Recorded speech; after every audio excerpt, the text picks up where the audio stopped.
You're listening to the Simplifiers podcast, episode number 149. In the infamous words of Kamala Harris, we did it, Joe. We did it. Well, certainly we did.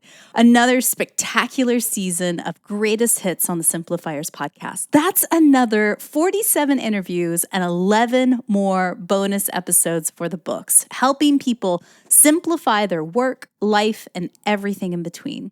You know, besides grappling with a pandemic, we've also simplified how to set healthy boundaries, boost your immune system, and bounce back stronger than ever after a massive life change. Hello, COVID-19.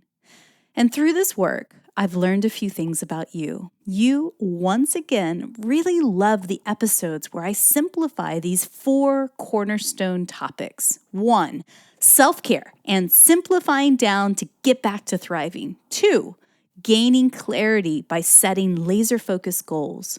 3, time management skills, actually doing less to accomplish more. And 4th, sales mastery, deepening relationships with clients and vendor partners to help create long-lasting collaborations. When we tackle these key areas, you tune in. These are the most downloaded shows and the ones where we drum up the most conversations amongst super insiders. And these are the ones that you ask for over and over and over again. And especially in a year like 2020, where we all needed these foundational skills now more than ever. Juggling homeschooling and online events and Zoom calls and finding space to have a quiet moment alone to reflect. Getting back to center as you reprioritize what projects and tasks are most important and when. You know, the universe shook our proverbial Etch-a-Sketch in a massive way, and each of us are looking to make sense of it all. So thank you so much for all the private messages, the DMs, the emails, and the feedback on how our podcast has really helped you get back to thriving. Right around March this year, many of us changed our 2020 one-word intention from something aspirational to something a little different, something more like stabilize. I mean, I know I did. And that was a wise decision as we endured the challenges, pivoted quietly, and found ourselves still standing and thriving at the end of this year. One thing I learned is this. The word stabilize, it's just as noble as growth or expansion. I want you to think about it this way. Stabilizing is half the fun of surfing or stand-up paddleboarding. Without it, riding the waves is just simply not possible. There's an ebb and a flow to everything, and it's all about your choice of words to describe the moment you're in right now. So no more guilt or shame or perpetuating the myth of not enoughness. You are learning a better way to live and work like a true simplifier. You're also learning how to laser focus in on the higher yielding tasks so you can delegate the rest. You now know how critically important it is to trust your intuition and nourish yourself with good food, good sleep, and trusted friends. You mix all of this together and hey, you're simplifying. Atta girl, I am super proud of you. So here are a few of the very best conversations from our top 5 episodes of season 3. It's kind of like the Cliff Notes version of the Simplifiers podcast to remind you of how far we've come and what we've learned together. And if this is the first time that you're tuning in, well, I just want to welcome you. I'm so glad you're here, and I can promise you more of this awesome goodness coming to you in the year ahead. So enjoy. I really look forward to helping you simplify in the new year and beyond. And hey, don't forget to do the thing. Okay, so the first clip that I want to share with you is episode 110 with Trevor Blake, where he's simplifying how to structure your 5-hour workday.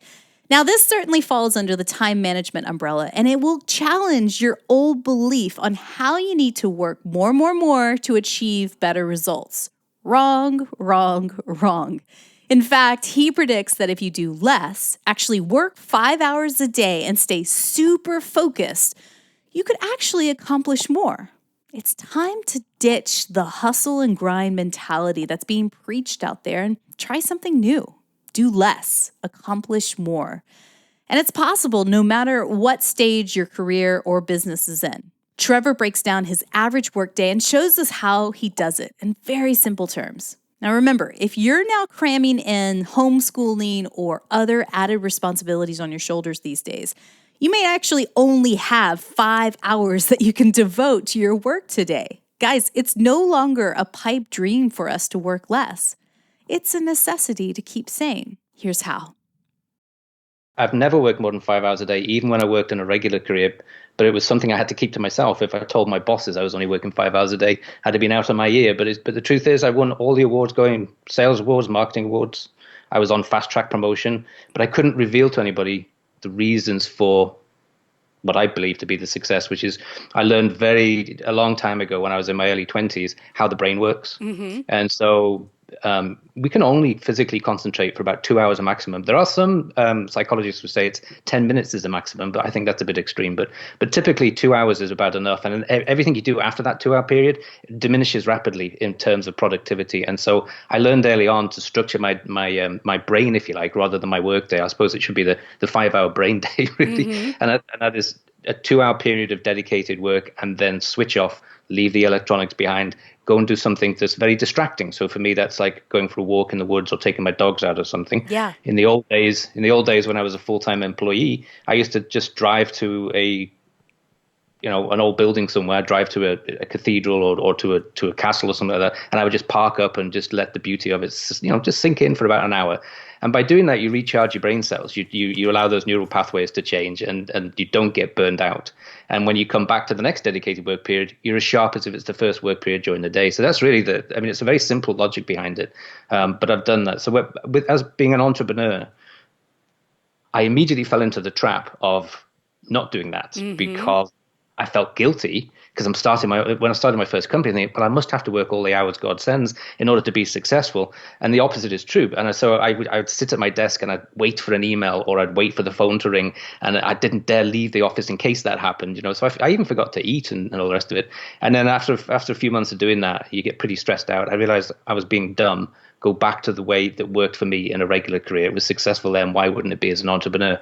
And things just took off. And the main thing is, in those distraction periods, that's where the magic happens. That's where you get those aha moments and this insights, great ideas and solutions to things you've been banging your head against a wall for ages, and suddenly you go for a walk and it pops into your head. And that's really why you structure it that way. Yeah, and I want to point that out for the record. I think that what you just described is a lot of small business owners out there, people that are listening to this podcast right now. How many times have you been sitting in front of your computer waiting for an email to come in, waiting for somebody to pick up the phone and call you, waiting, and you're spending all that time kind of spinning the wheel, if you will. So why do you think we do that? Why do you think small business owners work those long hours and subscribe to that hustle and grind mentality of overwork these days? What's going on there? I think it's indoctrinated in us. You can go back about 300 years to the beginning of the Industrial Revolution, 1740. Prior to that, I mean, I'm a Liverpudlian, as you mentioned, and so the Industrial Revolution started in England. But so you can look at, okay, what was it like before? So prior to that in England, people lived a very village-centric life, and if you care to look at any of the studies or the historical studies that are done at that time, they worked on average between 4 and 6 hours a day. But even that 4 and 6 hours wasn't 4 to 6 hours working solidly. They'd walk to the field, do some agriculture, or they'd weave their baskets, and then they go and replace the plants. They're very, very much into recycling back in those days. And so they lived a very gentle life. And the reason they did it was because work wasn't the most important thing in their life. Family was the most important thing in their life. Work was a means to feed the family, and leisure and rest were equally as important, and spiritual pursuits were equally as important as the work itself. And not only did they only work 4 to 6 hours a day on average, they only worked about 170 days a year. The rest of the time was leisure. It was a beautiful way of living. That I believe, is in our DNA.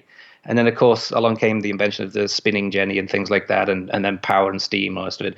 And so we became slaves to the machine. There was no lighting system in those days, so you had to work all the daylight hours that were available, and that's where we ended up getting these long, crazy hours and these manic shifts of 12 hours, 14 hours. And of course, everybody then had to commute to where the machine was positioned, and that's where commuting was invented, right. Slaving to the machine was invented, and so the average work day went from 4 to 6 hours to about 12 to 14 hours, and people were doing 80-hour weeks, and they had no alternative. They were slaves to it. That went on for about 250 years. And then, meaningful people have gradually reduced those insane hours from 80 a week to about 40 a week. And we think we're doing well. But I think it's in our DNA to have a balanced life. And that's why I write what I write, Secrets to a Successful Startup and the 5-Hour Workday. It's because I believe the two things shouldn't be mutually exclusive. Yeah. I know so many entrepreneurs who work 12, 14 hours a day, but they're on their third marriage. The kids hate them, and even the dogs don't recognize them. And that's no way of living.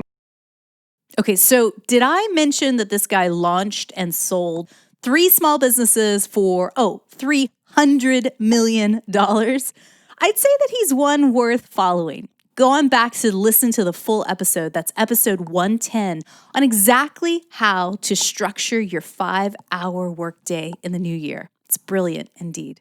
Okay, so moving on. I really love sitting down and chatting with Alicia Haywood in episode 121, simplifying how to transform your life and start over again. I know many of our listeners are wedding planners around the world, and in an instant, your entire industry, poof, disappeared this past spring when lockdowns were enforced. I mean, devastating.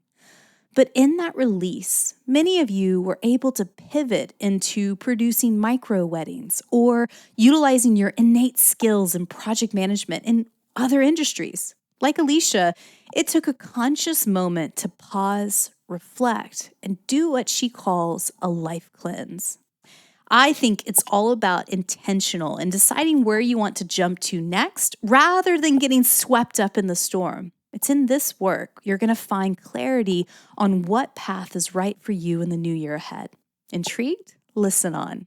For me, it's visceral. It's some kind of indication that I'm getting from the world around me, from how I'm feeling about the work I'm doing, how I'm feeling about the people I'm surrounded by at the moment. Just sort of sensing that, okay, I was planted in this space for a season, a period of time, and when I'm fully immersed in it, I'm engaged and I'm busy and I'm working through that time, that project, whatever it is.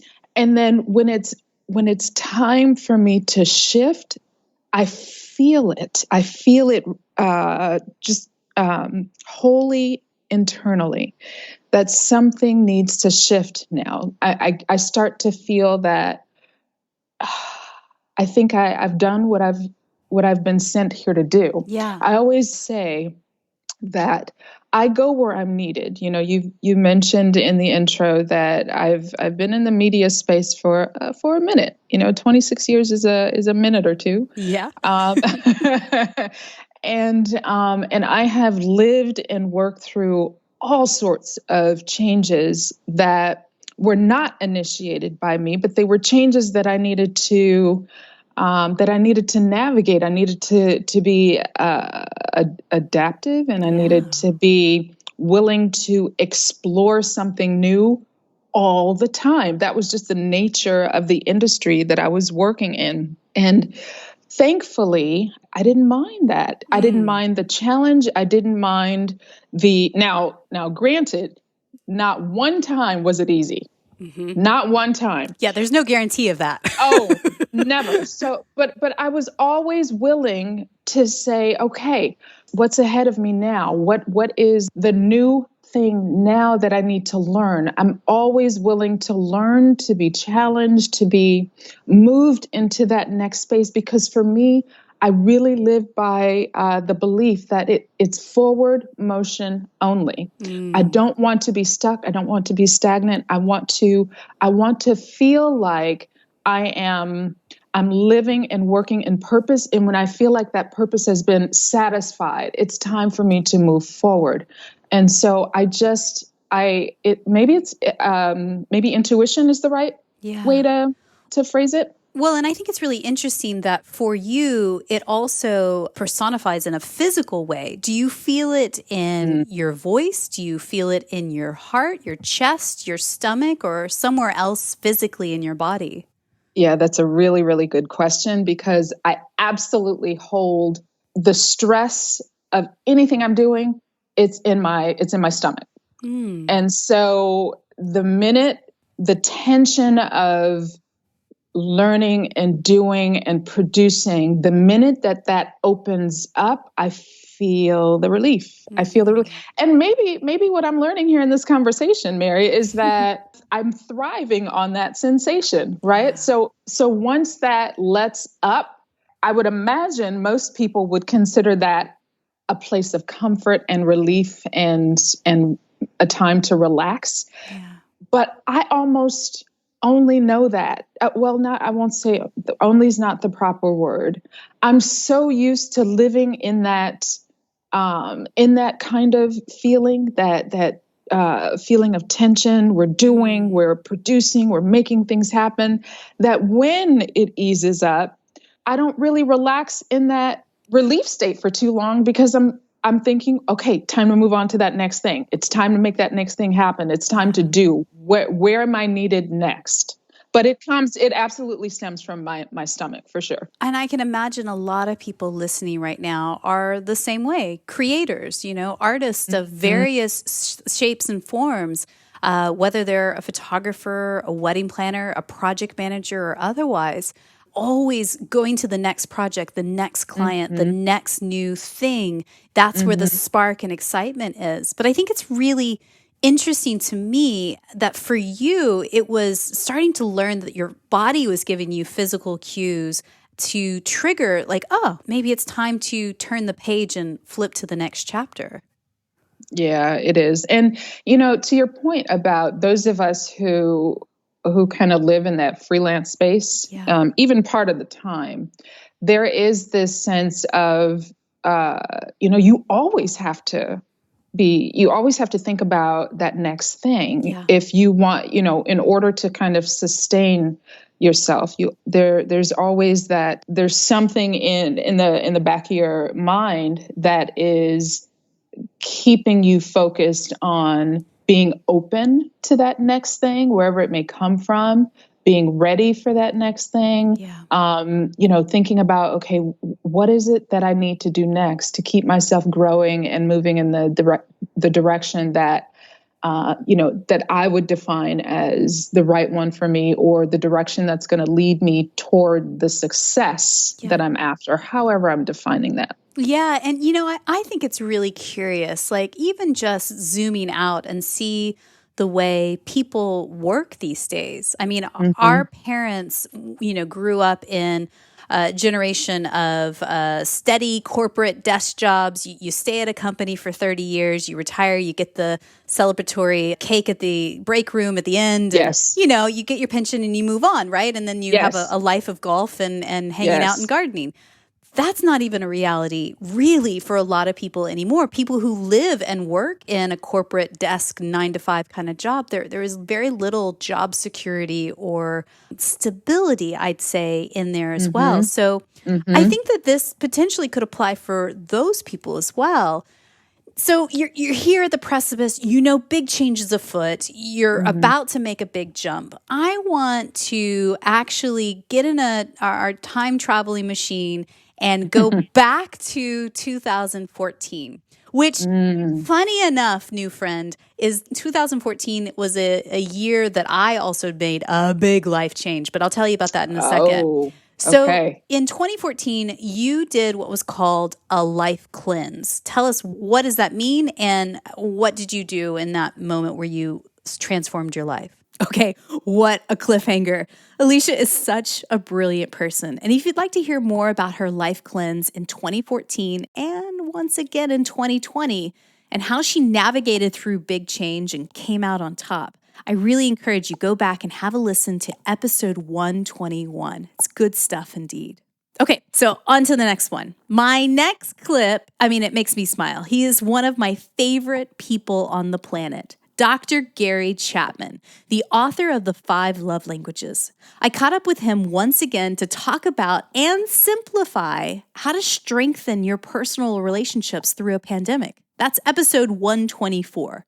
So truth be told, his advice also applies to professional relationships with your coworkers, your boss, your clients, and your vendors as well. It's likely in this past year that you've spent more time with your loved ones, but Lord knows it isn't always quality time. So here's a snippet where we talked about what to do when your partner or even yourself, when you begin to start building emotional walls and isolate, how to begin to break them down and get back on a path to recovery. Well, I think we build walls in a relationship one block at a time. So let's say that one of us says something, does something, hurts the other person, and we don't deal with it. We just go on and act like, that's normal. But when you hurt someone by your words or your actions and you don't deal with it, it's like putting a block in a wall between the two of you. Yeah. And then later there's another incident and another block and another block. And eventually there are couples who have long and high walls between them. And it's hard to live life. It's hard to even communicate through a wall or over a wall. So we have to learn how, if we have a wall, first of all, we need to, let's get the wall torn down. And then let's learn how to deal with them as we go. And this involves apologizing and forgiving. There's no other way to tear a wall down. And so if you have a wall, and if you do, you know it. If you have a wall between you and the other person, maybe get alone and just think and talk to yourself and say, what is my part in this? Yep. What blocks did I put in the wall? And make a list of them. Just write them down. Things you've said, things you've done that has hurt the relationship. Yeah. And then, if you have a spiritual dimension to your life, ask God to forgive you, and then go to your spouse and say, I've been thinking about us, and I know I've been on your case, and I've blamed you for our relationship. But I sat down last night and I made a list of things where I have failed you. And I'd like to share these with you. And I'd like to ask you to forgive me. Most spouses will listen to you. They'll let you share those things. They may or may not forgive you because forgiveness is a choice. But chances are, even if they don't forgive you at that moment, they're going to walk away and they're going to think, man, this is different. Yeah.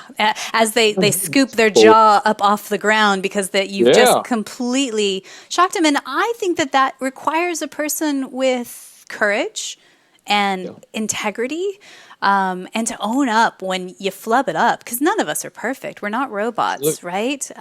We all get it wrong. And I think that is merit and integrity, and not, you don't always have to come to the table with answers either. But I think that open heart, almost of a repentance, is a necessary first step.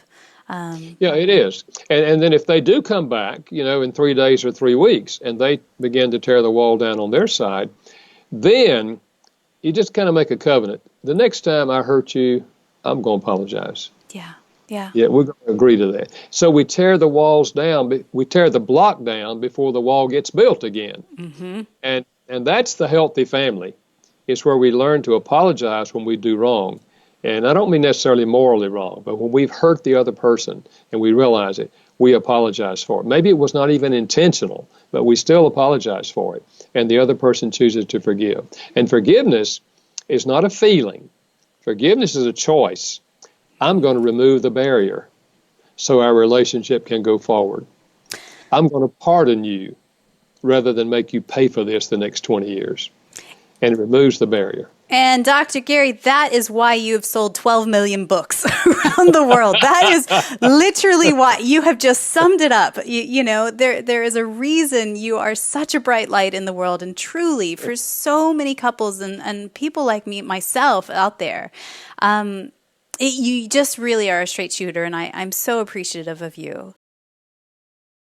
As you probably know, the 5 love languages are words of affirmation, quality time, receiving gifts, acts of service, and physical touch. So ask yourself, what way does my spouse, my child, or even my colleague like to receive appreciation and love? And what about you? How do you like others to show their appreciation and love towards you? I mean, there's so much to unpack here, and I really encourage you to go back and listen to this very popular conversation with Dr. Gary Chapman. That's episode 124. At the beginning of this year, we kicked off the season with a poignant conversation with writer Laura McCowan as she shared her personal story of recovery from alcoholism. This is episode 100, and woof, it was a doozy. Her heartfelt book, We Are the Luckiest, it actually was one of my favorite reads from 2020. And no matter what your thing might be, whether it's chocolate or overworking, fast food, or even cocktails, I'm willing to bet there's something to be learned here by everyone. While it may feel like you are the only one who's struggling, the truth is you aren't alone. And you can't do it alone. Here's Laura. Sobriety is definitely just one of those things you can't do alone. You just can't. Yeah.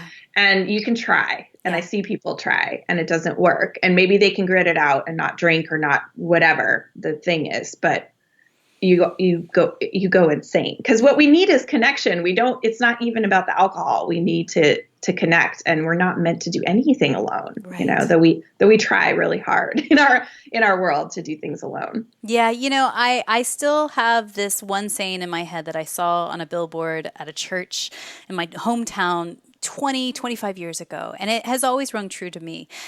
Failure is not defeat until you stop trying. And I think that resonates in your story when I was reading it. If there were times where you fell off the wagon in glorious ways, you messed it up really big, but what kept you going is that you kept trying, right? You kept back to center, back to day one, back to what it is.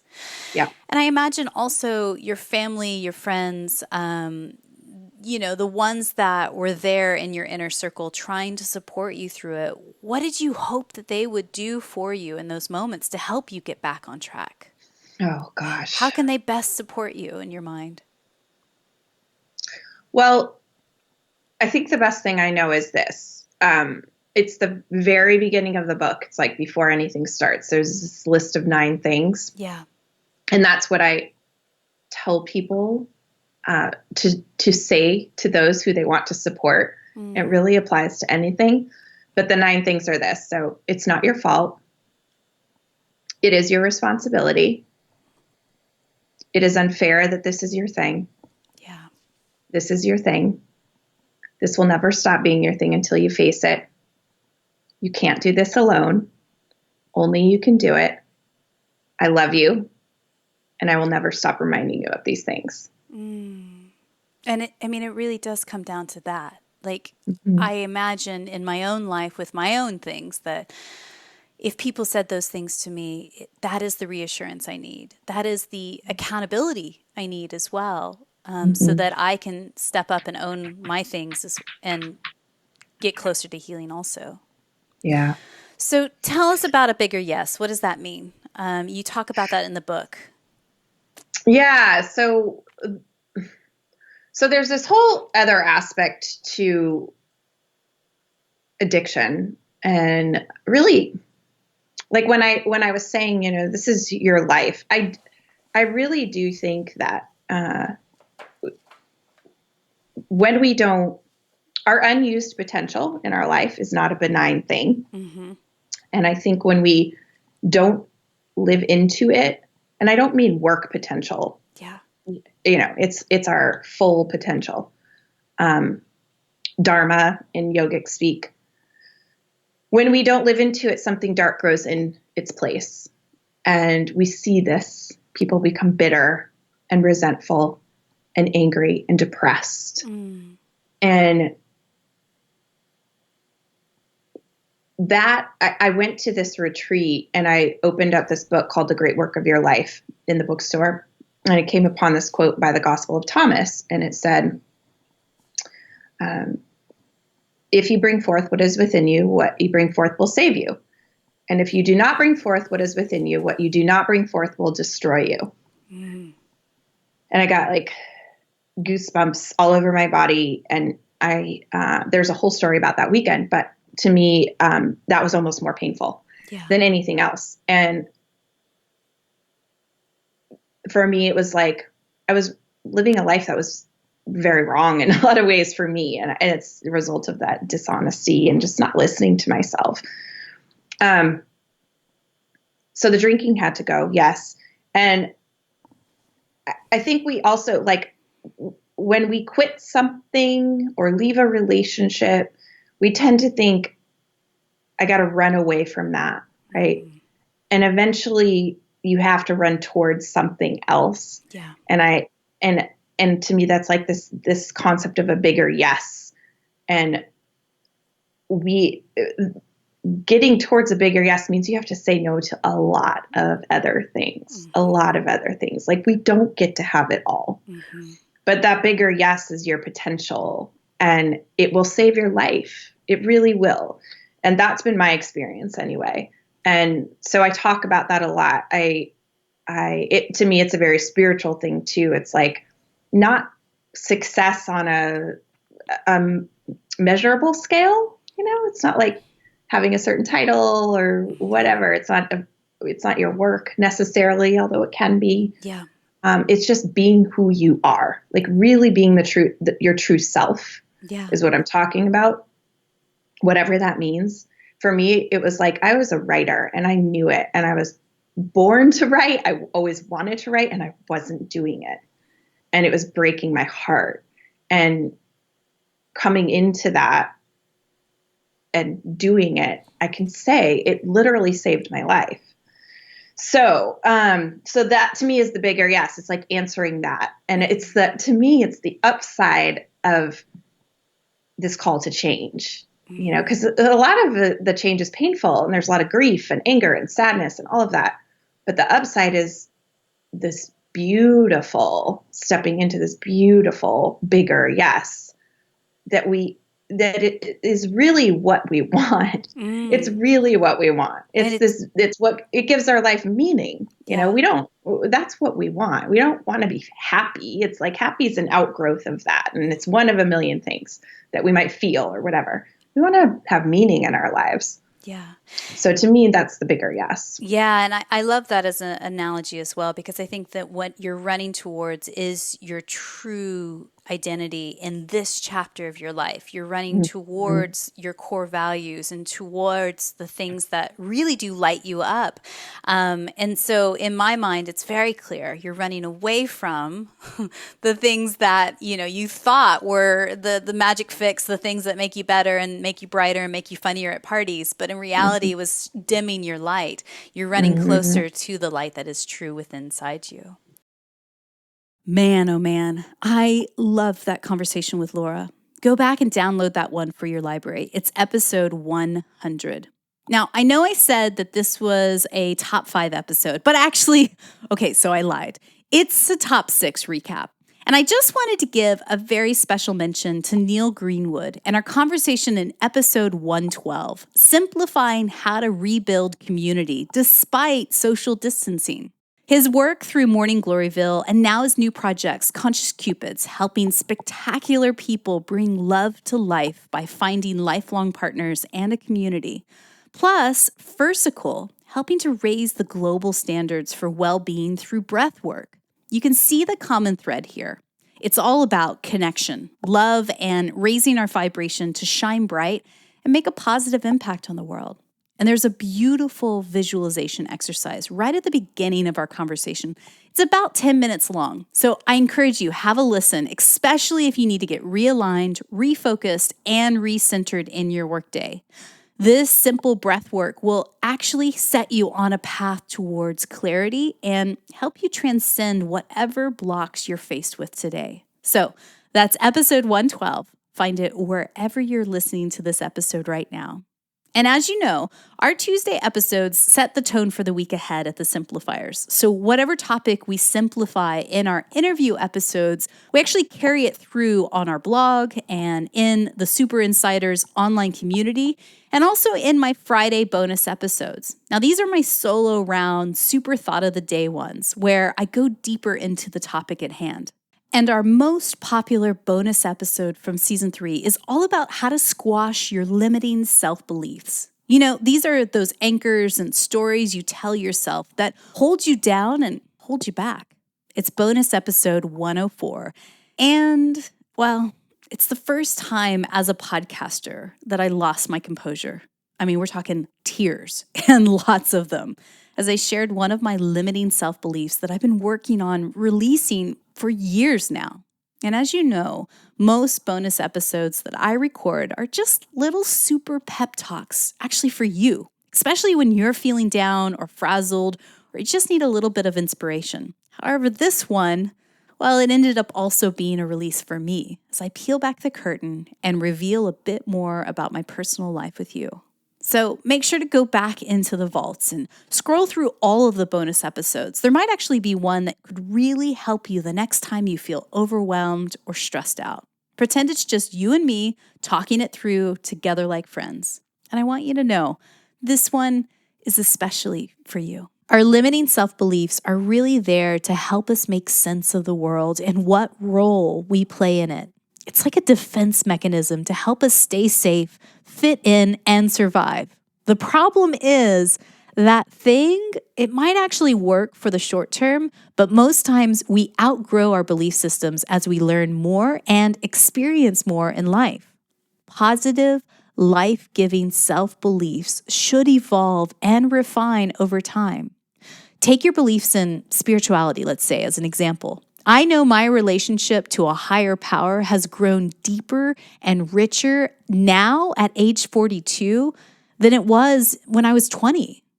And there have been some things that I totally used to believe in, as in how much time I should spend on social media each and every day, that have changed and evolved as time went on. So whatever anchors you've got in your mind right now, both good or bad, just take a moment to review them. I want you to ask yourself, is this thought still serving me? Is it bringing me closer or further away from what I really, truly want in my life? What would life feel like if I let it go? And last but not least, what new affirmation or thought could I replace it with instead? Set a 7-minute timer, go back and listen to those 4 questions, make a soothing cup of tea, and give yourself space to ponder this stuff. Write it out. You might be surprised at what comes up. You can do this. I believe in you. It's time to simplify.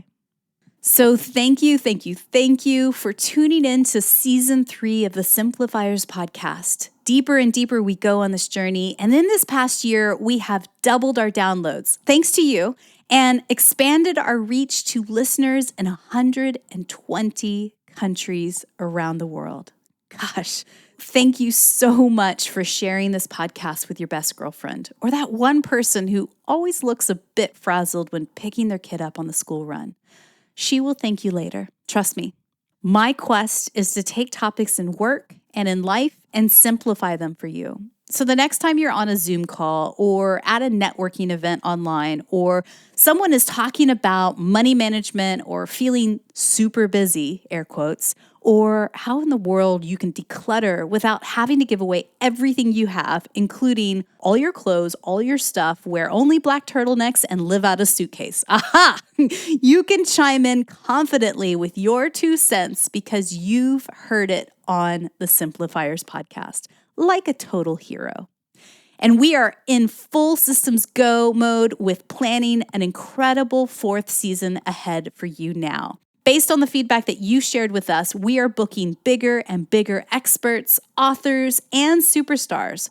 So if there's a topic that you'd like me to simplify, or you want to nominate someone that you know to be a special guest on the Simplifiers podcast in the new year, make sure to visit our website, thesimplifierspodcast.com. Scroll all the way down to the bottom and click the button that says nominate yourself or your favorite hero. Fill out the form and boom, that was so simple. Our team reviews each and every one of the nominations that we receive. So thank you so much for taking the time to send it in. Okay, guys, it's a wrap. Season 3 is officially complete. We can say adios to 2020, and I'm so glad that you're on this journey with me. If you've listened this far, I know that you're a diehard fan of the Simplifiers. And hey, if you haven't reached out yet, I want you to know I'm a human. Like, I'm a person here on the other side, and I would really love to hear from you. So find me on any social media platform at the handle @thesimplifiers. Go ahead and send me a DM. I'd love to hear from you. We are shaping each and every topic based on what you guys tell us. So what would you like me to simplify next? I'm game. And of course, as always, remember this. You can do it. I believe in you. Thank you so much for continuing to share the Simplifiers podcast with your dearest girlfriends. And as always, friends, keep things simple.